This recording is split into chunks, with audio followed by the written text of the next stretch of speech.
Welcome back to my YouTube channel.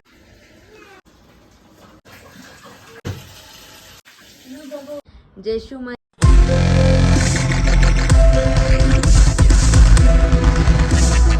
Hello everyone, welcome back to my YouTube channel. So ಇವತ್ತಿನ blog ಏನಪ್ಪ ಅಂದರೆ ಜಶ್ವಿಗೆ 3 complete ಆಗಿ 4 ಬೀಳುತ್ತೆ. So ನಾನು ಮಂತ್ಲಿ ಡೆಕೋರೇಷನ್ ಮಾಡ್ತೀನಲ್ಲ, ಸೊ ಅದಕ್ಕೋಸ್ಕರ ಇವತ್ತು ಡೆಕೋರೇಷನ್ ಮಾಡೋಣ.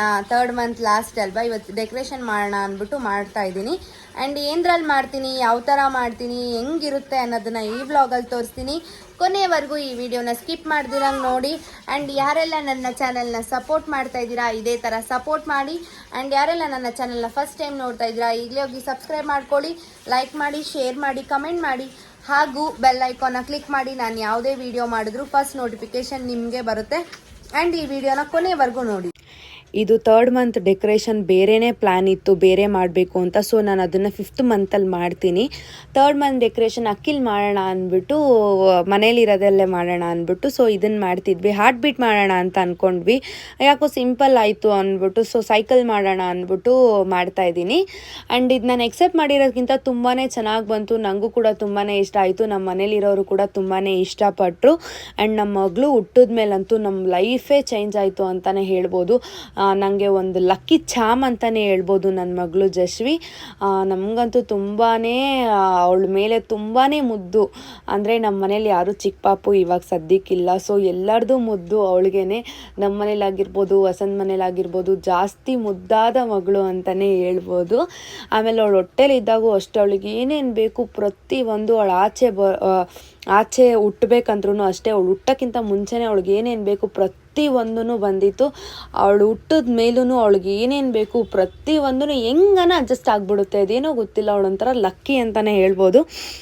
ಅಷ್ಟು ತುಂಬ ನಮ್ಮ ಲೈಫ್ ಚೇಂಜ್ ಆಗಿದೆ. ಆ್ಯಂಡ್ ನಮ್ಮ 3 ಜನ ಬಾಂಡಿಂಗ್ ಕೂಡ ತುಂಬಾ ಚೆನ್ನಾಗಿದೆ.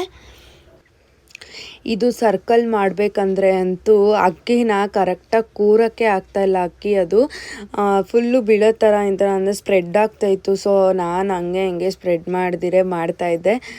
ಹಂಗೂ ಟ್ರೈ ಮಾಡಿಬಿಟ್ಟೆ, ಬೆಸ್ಟ್ ಲೆವೆಲ್ ಅಂತಲೇ ಹೇಳ್ಬೋದು. ಆ್ಯಂಡ್ ಮೇನ್ಲಿ ಥ್ಯಾಂಕ್ಫುಲ್ ಹೇಳಬೇಕು ಅಂದರೆ ದೇವ್ರಿಗೆ ಹೇಳ್ಬೋದು. ಎಕ್ಸ್ಪೆಷಲಿ ಬಂಡಿ ಮಹಾಕಾಳಿ ಅಮ್ಮಂಗೆ ನಾನು ಥ್ಯಾಂಕ್ಫುಲ್ ಹೇಳ್ತೀನಿ. ಯಾಕಂದರೆ ನಾನು ತುಂಬಾ ಹೆಣ್ಮಗು ಅಂದರೆ ಆಸೆ ಪಟ್ಟಿದ್ದೆ. ನಮ್ಮ ಫ್ಯಾಮಿಲಿ ಆಗಿರ್ಬೋದು, ನಾವಾಗಿರ್ಬೋದು, ಹೆಣ್ಮಗು ಅಂದರೆ ತುಂಬಾ ಇಷ್ಟ ಇತ್ತು.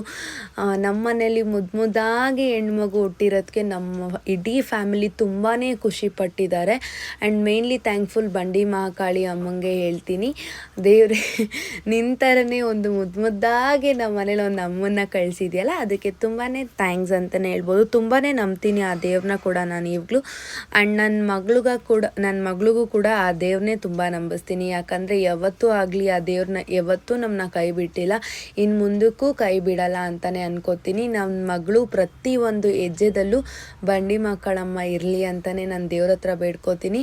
ಆಯುಸ್ಸು ಆರೋಗ್ಯ ಕೊಟ್ಟು ಭೂಮಿಗೆ ತಂದಿದ್ಯಾ, ಇನ್ನು ಮುಂದೇನೂ ಅವಳ ಕೈ ಕಾಲು ಇಟ್ಕೊಂಡು ನೀನೇ ಮುಂದಕ್ಕೆ ನಡ್ಸ್ಕೊಂಡು ಹೋಗಪ್ಪ, ಒಳ್ಳೇದಾಗಲಿ ಕೆಟ್ಟದಾಗಲಿ ನೀನೇ ನನ್ನ ಮಗಳ ಜೊತೆಗಿರಪ್ಪ ಅಂತಲೇ ನನ್ನ ಅಮ್ಮನ ಹತ್ರನೂ ಬೇಡ್ಕೋತೀನಿ. ಜಶ್ವಿಗಂತೂ ಸ್ನಾನ ಮಾಡಿಸ್ತಾಯಿದ್ರು. ಹೆಂಗೆ ಅಳ್ತಿದ್ದಾಳೆ. ಸ್ನಾನ ಮಾಡಿಸಿದ್ರೆ ಆಗಲ್ಲ, ಮುಖ ಮುಟ್ಟಿದ್ರೆ ಆಗಲ್ಲ ಜಶ್ವಿಗೆ. ಅಷ್ಟು ಕೋಪ ಬರುತ್ತೆ. ಬಿಸಿನೀರು ಹಾಕಿದ್ರೆ ಅಳೋದು, ಸುಮ್ಮನೆ ಕುಣಿಸಿದ್ರೆ ಅಳೋದೇ ಇಲ್ಲ, ಆ ಥರ ಮಾಡ್ತಾಳೆ. ಸ್ನಾನ ಮಾಡೋಕ್ಕೆ ಇಷ್ಟ ಇಲ್ಲ. ಮಸಾಜ್ ಮಾಡಿದ್ರೆ ಮಾತ್ರ ಮಸಾಜಲ್ಲಿ ಆಯಿಲ್ ಚೆನ್ನಾಗಿ ಮಾಡಿಸ್ಕೊತಾಳೆ. ಮತ್ತು ಫೇಸ್ ಮಾತ್ರ ಮುಟ್ಲೇಬಾರ್ದು, ಕಾಜಲ್ಲಿ ಇಡೋಕ್ಕೂ ಬಿಡಲ್ಲ. ನಾವು ಅವ್ರನ್ನ ಎಷ್ಟು ಸಮಾಧಾನ ಮಾಡಿ ಜಶ್ವಿನ ಮಲಗಿಸಿ ಅದಾದಮೇಲೆ ನಾವು ಬೊಟ್ಟಿಡೋದು ಗೊತ್ತಾ. ಇಷ್ಟು ಹಠ ಮಾಡ್ತಾಳೆ ಗೊತ್ತಾ ಗೈಸ್. ಆ್ಯಂಡ್ ತುಂಬ ಜನ ಕೇಳ್ತಿದ್ರಿ ಜಶ್ವಿ ಅಂತ ಯಾಕೆ ನೇಮ್ ಇಟ್ರಿ ಅಂತ ಕೇಳ್ತಿದ್ರಿ. ಸೊ ದೇವಸ್ಥಾನದಲ್ಲಿ ಕೇಳಿದಾಗ ಜೋ ಬೋ ಬಂದಿತ್ತು. ಸೊ ಬಿಯಲ್ಲಿ ಇಟ್ಟರೆ ಫಸ್ಟ್ ಬೆಂಚಲ್ಲೇ ನನ್ನ ಮಗಳು ಬಿದ್ದೋಗ್ತಾಳಂತ. ಸೊ ಅದಕ್ಕೋಸ್ಕರ ನಾನು ಜೇಲಿಟ್ಟೆ ಅಷ್ಟೇ, ಸುಮ್ಮನೆ ಹೇಳಿದೆ. ಅದೆಲ್ಲ ಬಿಯಲ್ಲಿ ಏನೂ ನೇಮ್ ಸಿಗಲಿಲ್ಲ ಅಂತ ಇಟ್ಟಿಲ್ಲ ಅಷ್ಟೇ. ಜೇಲ್ ಏನಕ್ಕೆ ಇಟ್ಟಿದ್ದು ಅಂದರೆ ಜಶ್ವಿಕಾ ಅಂತ ಇಡೋಣ ಅಂದ್ಕೊಂಡ್ವಿ. ಬೇಡ ಜಶ್ವಿತಾ ಅಂತ ಇಡೋಣ, ಜಶ್ವಿಕಾ ಬೇಡ ಅಂದ್ಬಿಟ್ಟು ಜಶ್ವಿತಾ ಮೀನಿಂಗ್ ಏನು ಅಂದರೆ ಸ್ಮೈಲ್ ಅಂತ. ಯಾವಾಗಲೂ ನಗ್ನಗ್ತಾ ಖುಷಿಯಾಗಿರಲಿ ನನ್ನ ಮಗಳು ಅಂತ ಜಶ್ವಿತಾ ಅಂತ ನೇಮ್ ಇಟ್ವಿ. ಆ್ಯಂಡ್ ಯಾರು ಸೆಲೆಕ್ಟ್ ಮಾಡಿದ್ದು ಅಂದರೆ ನಾನು ಮತ್ತು ಅವ್ರ ಅಪ್ಪನೇ ಸೆಲೆಕ್ಟ್ ಮಾಡಿದ್ದು. ಇಬ್ಬರು ಒಂದು 3-4 ಡೇಸ್ ಹುಡುಕಿದ್ದೀವಿ ಅಷ್ಟೇ. ಅಂದರೆ ಫಸ್ಟ್ ಸೆಲೆಕ್ಟ್ ಮಾಡಿದ್ದೆ ಜಶ್ವಿತಾ ಅಂತ, ಅದಕ್ಕೆ ಕೊನೆಗೂ ಅದೇ ನೇಮನ್ನೇ ಇಟ್ವಿ. ಆಮೇಲೆ ಆಟ ಸಾಮಾನು ಅದಂದರೆ ತುಂಬಾ ಇಷ್ಟ ಅವಳಿಗೆ. ಆಟ ಆಡ್ತಾ ಇರ್ತಾಳೆ, ಆಟ ಸಾಮಾನು ಸೌಂಡ್ ಮಾಡಿದ್ರೆ ಈ ಕಡೆ ನೋಡ್ತಾಳೆ, ಆ ಕಡೆ ನೋಡ್ತಾಳೆ. ಆ್ಯಂಡ್ ಫಸ್ಟಿಂದನೇ ತುಂಬ ಶಾರ್ಪ್ ಇದ್ದಾಳೆ ಅವಳು. ಇವಾಗಿರೋ ಜನ್ರೇಷನ್ ಮಕ್ಕಳಂತೂ ತುಂಬಾ ಶಾರ್ಪ್ ಇರ್ತಾರೆ. ಸೊ ಅವಳು ಆಲ್ರೆಡಿ ಉಲ್ಟಾ ಮಲ್ಕೊತಾರಲ್ಲ, ಅದೇನಂತಾರೆ ದಬಾಕೊತಾರೆ ಅಂತಾರಲ್ಲ, ಆ ಥರ ದಬಾಕೊಂಬಿಟ್ಲು ಮೊನ್ನೆ ರೀಸೆಂಟಾಗೆ. ಜಶ್ವಿನ ಮಲಗ್ಸೋಕ್ಕೆ ಟ್ರೈ ಮಾಡ್ತಾಯಿದ್ದೀವಿ, ಮಲ್ಕೋತಾನೆ ಇಲ್ಲ. ಇದ್ರ ಮೇಲೆ ಹಾಕಿದ್ರೆ ಎಲ್ಲ ಅಕ್ಕಿ ಎಲ್ಲ ಶೇಕ್ ಮಾಡಿಬಿಟ್ಟು ಸೈಕಲ್ ಹಾಳಾಗ್ಬಿಡುತ್ತೆ ಅಂತ ಮಲಗ್ಸೋಕ್ಕೆ ಟ್ರೈ ಮಾಡ್ತಾಯಿದ್ದೀನಿ. ಜಶ್ವಿ ಮಲಗ್ತಾನೆ ಇಲ್ಲ.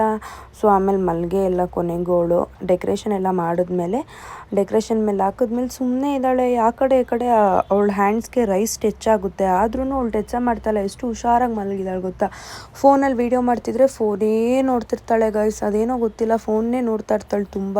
ಆಮೇಲೆ ವೀಡಿಯೋ ಕಾಲಲ್ಲೂ ಅಷ್ಟೇ ಫೋನಲ್ಲಿ ತುಂಬ ಮಾತಾಡ್ತಾಳೆ. ಅಂದರೆ ಜಾಸ್ತಿ ನಾವು ಫೋನ್ ಏನು ಸಾಂಗ್ಸ್ ಆ ಥರ ಅಡಿಕ್ಟ್ ಮಾಡಿಲ್ಲ, ಬಟ್ ಫೋನ್ ಏನೋ ಕ್ಯಾಮ್ರಾನೇ ನೋಡ್ತಾ ಇರ್ತಾಳೆ ಅಷ್ಟು. ಈಗಿರೋ ಜನ್ರೇಷನ್ಲಂತೂ ತುಂಬ ಫೋನ್ಸ್ಗೆ ಅಡಿಕ್ಟೆಡು ಮಕ್ಕಳು. ಅವಳಂತೂ ಫೋನಲ್ಲೇ ನೋಡ್ತಾ ಇರ್ತಾರೆ. ಲಾಸ್ಟಲ್ಲಿ ಹಾಕಿದ್ದೀನಿ ನೋಡಿ, ಅವಳು ಸುಮ್ಮನೆ ಮಲಗಿದ್ದಾಳೆ, ಏನೂ ಶೇಕ್ ಮಾಡಿಲ್ಲ. ಲಾಸ್ಟ್ ಎಲ್ಲ ಅಕ್ಕಿಲಿ ಬರೆದ್ಬಿಟ್ಟಿದ್ದೀನಿ. ಇಲ್ಲಿ ಅಕ್ಕಿಲೇ ಬರೆಯೋಕ್ಕಾಗ್ತಲ್ಲ, ಕೆಳಗಡೆ ಚಾಪೆದು ಲೈನ್ ಥರ ಇರುತ್ತಲ್ಲ, ಅದು ಲೈನು ಮೇಲ್ಗಡೆ ಒತ್ತುತ್ತಾ ಇದೆ, ಅಲ್ಲಿ ಸ್ಟ್ರೈಟಾಗಿ ಲೈನೇ ಬರೆಯೋಕ್ಕಾಗಿಲ್ಲ. ಅಯ್ಯೋ, ಇಷ್ಟು ಅಕ್ಕಿಲಿ ಬರೆದ್ಬಿಟ್ಟು ಫುಲ್ ಅಳಿಸ್ಬೇಕಪ್ಪ. ತುಂಬ ವರ್ಕ್, ನನಗೊಂದು ಚೂರು ವರ್ಕಲ್ಲಿ ಚೆನ್ನಾಗಿ ಬಂದಿಲ್ಲ ಅಂದರೂ ನನಗೆ ಇಷ್ಟ ಆಗೋಲ್ಲ. ಮಾಡಿದ್ರೆ 100% ಕರೆಕ್ಟಾಗಿರಬೇಕು, ಇಲ್ಲ ಮಾಡಲೇಬಾರ್ದು ಆ ಥರ ನನಗೆ. ಅದು ಇಷ್ಟು ಬರಲಿಲ್ಲವಲ್ಲ, ಹಂಗೂ ಸ್ವಲ್ಪ ಕ್ರಾಸಾಗಿ ಬಂದ್ಬಿಡ್ತು. ಲಾಸ್ಟಲ್ಲಿ ಹಾಕಿದ್ದೀನಿ ನೋಡಿ ವೀಡಿಯೋದಲ್ಲಿ, ಸ್ವಲ್ಪ ಅಲ್ಲಿ ಮಾತ್ರ ಸ್ವಲ್ಪ ಕ್ರಾಸಾಗಿ ಬಂದ್ಬಿಡ್ತು. ಆದರೂ ಇಟ್ಸ್ ಓಕೆ, ಏನು ಮಾಡೋಕ್ಕಾಗುತ್ತೆ, ಏನೂ ಮಾಡೋಕ್ಕಾಗಲ್ಲ. ಸ್ಯಾರಿ ಕೂಡ ಫ್ರೆಂಡ್ಸ್ ಗೊತ್ತಾ ಸಿಗಲೇ ಇಲ್ಲ, ರೆಡ್ ಕಲರು. ಆಮೇಲೆ ಡ್ರೈ ಶೀಟ್ ಇರುತ್ತಲ್ಲ ರೆಡ್ ಕಲರ್, ಅದನ್ನು ಹಾಕಿದ್ವಿ. ಯಾಕೋ ಅದ್ರ ಮೇಲೆ ನಂಗೆ ಇಷ್ಟ ಆಗಲಿಲ್ಲ. ಅದಾದಮೇಲೆ ಬೀರೂಲೆಲ್ಲ ಹುಡುಕ್ತಾ ಇದ್ದೆ ಸ್ಯಾರಿನ, ನಮ್ಮ ಮಮ್ಮಿ ಸ್ಯಾರಿನ ಯಾವ್ದು ಹಾಕೋದು ಅಂತ. ರೆಡ್ಡು ಇತ್ತು, ಬಟ್ ರೆಡ್ಡು ಪ್ಲೈನ್ ಇರಲಿಲ್ಲ. ಬ್ಲ್ಯಾಕು ಇತ್ತು, ಬ್ಲ್ಯಾಕ್ ಮೇಲೆ ಮಾಡಿದರೆ ಇನ್ನೂ ಚೆನ್ನಾಗಿರ್ತಿತ್ತು ಅಂತ ಅನ್ಕೋತೀನಿ. ಬಟ್ ನಮ್ಮ ಮಮ್ಮಿ ಪಿಂಕ್ ಕಲರ್ ಸ್ಯಾರಿ ಒಂದಿತ್ತು ಪ್ಲೈನು, ಅದ್ರಲ್ಲಿ ಮಾಡಿದ್ದೀನಿ. ಬಟ್ ಅದು ವೀಡಿಯೋದಲ್ಲಿ ರೆಡ್ ಥರ ಕಾಣ್ತಿದೆ. ಸೊ ಅದು ಬಂದು ಪಿಂಕ್ ಸ್ಯಾರಿ ಅದು. ಆದರೆ ತುಂಬ ಈ ಸ್ಯಾರಿನೇ ಚೆನ್ನಾಗಿ ಕಾಣಿಸ್ತಾ ಇತ್ತು ಅಂತ ಅನ್ಕೋತೀನಿ. ನನಗೂ ಇಷ್ಟ ಆಯಿತು, ಮಾಡಿದ್ಮೇಲೆ ಇಷ್ಟ ಆಯಿತು. ಮಾಡೋಕ್ಕಿಂತ ಮುಂಚೆ ನಂಗೆ ಇಷ್ಟನೇ ಆಗಿರಲಿಲ್ಲ. ಅಯ್ಯೋ ಹೆಂಗೆ ಬರುತ್ತೋ ಏನೋ, ಈ ಸ್ಯಾರಿ ಮೇಲೆ ಮಾಡ್ತಾಯಿದ್ದೀನಿ ಏನೋ ಅನಿಸ್ತಾಯಿತ್ತು. ಬಟ್ ಮಾಡಿದ್ಮೇಲೆ ತುಂಬ ಚೆನ್ನಾಗಿ ಕಾಣಿಸ್ತಿತ್ತು. ಫೈನಲ್ ಲುಕ್ ಹೆಂಗೆ ಬರುತ್ತೋ ಏನೋ ಅಂತ ಅಂದ್ಕೊಂಡಿದ್ದೆ. ಆ ಬ್ಯಾಸ್ಕೆಟ್ಗೆ ಏನು ಇಡೋದಂತಲೇ ಗೊತ್ತಾಗ್ತಾ ಇರಲಿಲ್ಲ. ಫ್ಲವರ್ಸ್ ಇಡೋಣ ಅಂದ್ಕೊಂಡ್ವಿ, ಫ್ಲವರ್ಸ್ ಇರಲಿಲ್ಲ. ಅದಾದಮೇಲೆ ಅವಳದ್ದು ಆಟ ಸಾಮಾನೆಲ್ಲ ಇತ್ತಲ್ಲ, ಸೊ ಅದನ್ನೆಲ್ಲ ಬುಟ್ಟಿಲಿ ಇಡೋಣ ಅಂದ್ಬಿಟ್ಟು ಆ ಬುಟ್ಟಿಲಿ ಇಟ್ವಿ. ಫ್ಲವರ್ಸ್ ತರ್ಬೋದಿತ್ತು, ಬಟ್ ಆ ಟೈಮಿಗೆ ಸಿಗಲಿಲ್ಲ. ಫೈನಲ್ ಲುಕ್ ಈ ಥರ ಬಂತು.